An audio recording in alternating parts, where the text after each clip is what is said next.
So, hello and welcome to XLBI Challenges, this time number 33, where we have to do something with skills and extract the appropriate candidate. Let's see.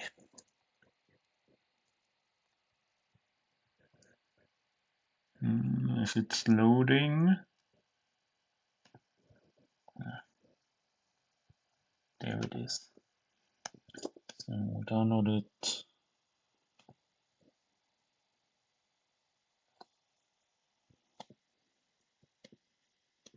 So we need to list the candidates here that have at least two of those primary skills, although there are also non-necessary skills there, and at least three secondary skills.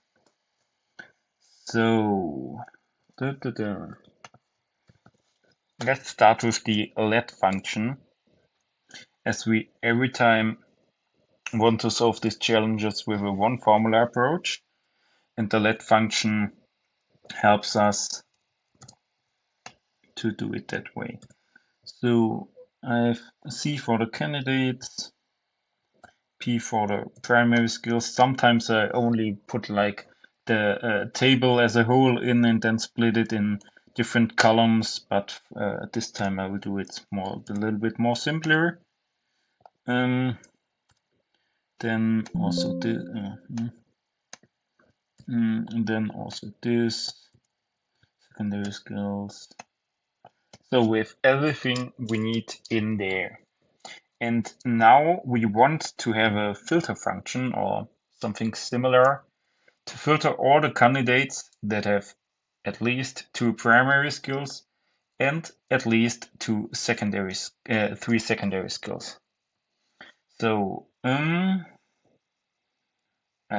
think we're doing it with match of a text split appropriate. I need to take a look there.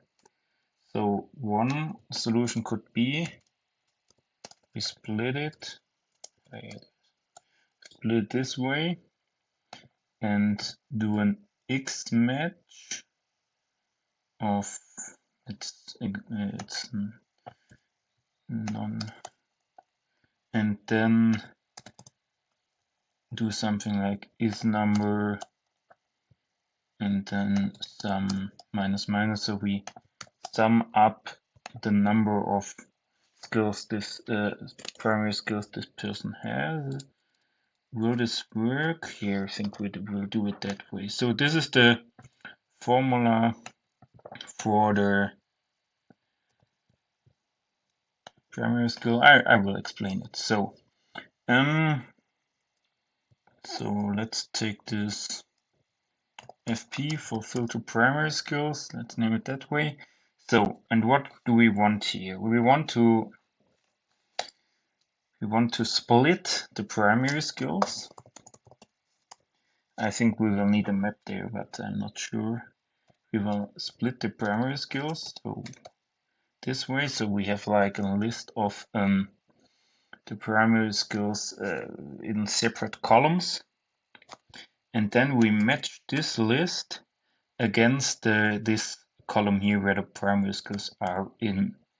So PS, then we want to check if there is a match, so we make this with is number. So if there isn't a match, there will be an error, as you saw before, and this error will also be translated into like there is no number, so true and false.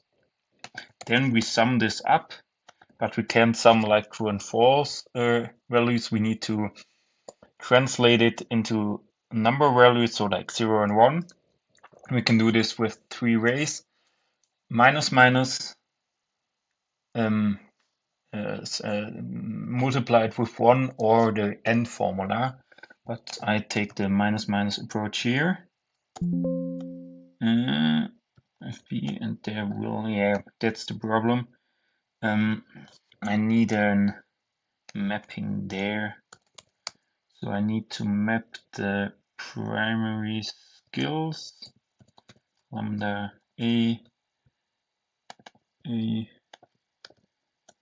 and there we have the list. So I've this formula here, I put for every row, I put this values here inside this formula, and the output will also be split in a single column and row by row, so I can filter afterwards with this.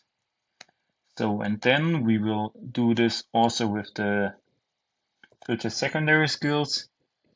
Now I can do this quite easily because I can copy the formula. I want the secondary skills as an input for this formula, and I'm not matching it against the primary skills. I'm matching it against the secondary skills, and there we have also a list of primary and secondary of the.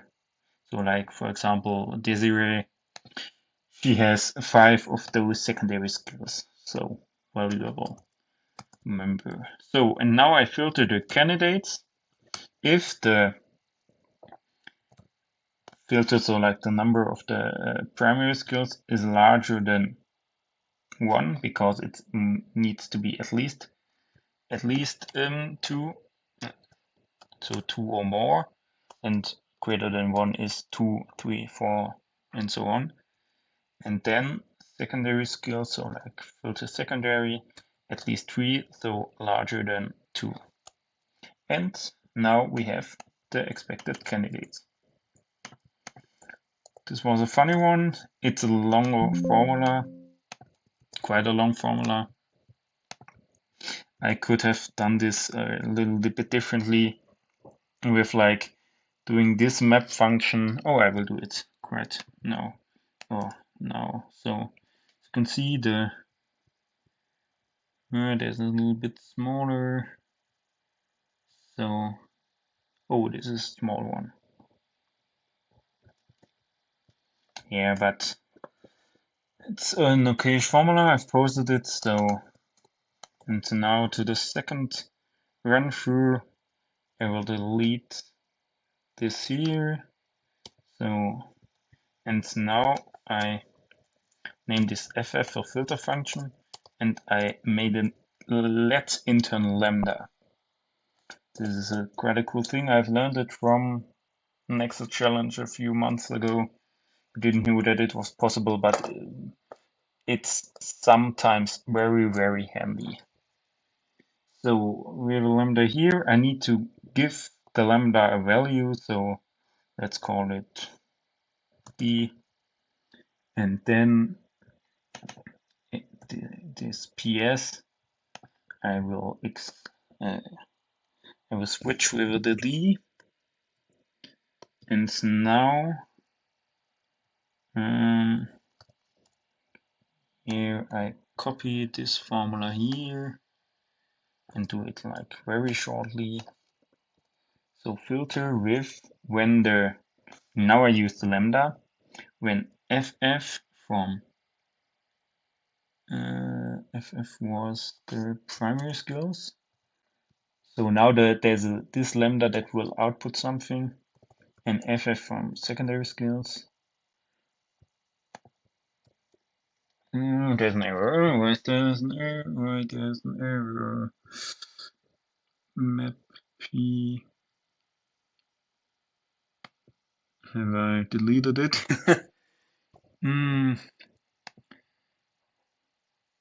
P is A. P is A. S is.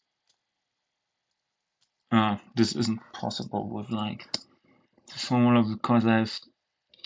Oh yeah, we can do this. And so I need to give them two things, not only this value here, but also this value here. So like the P and the S.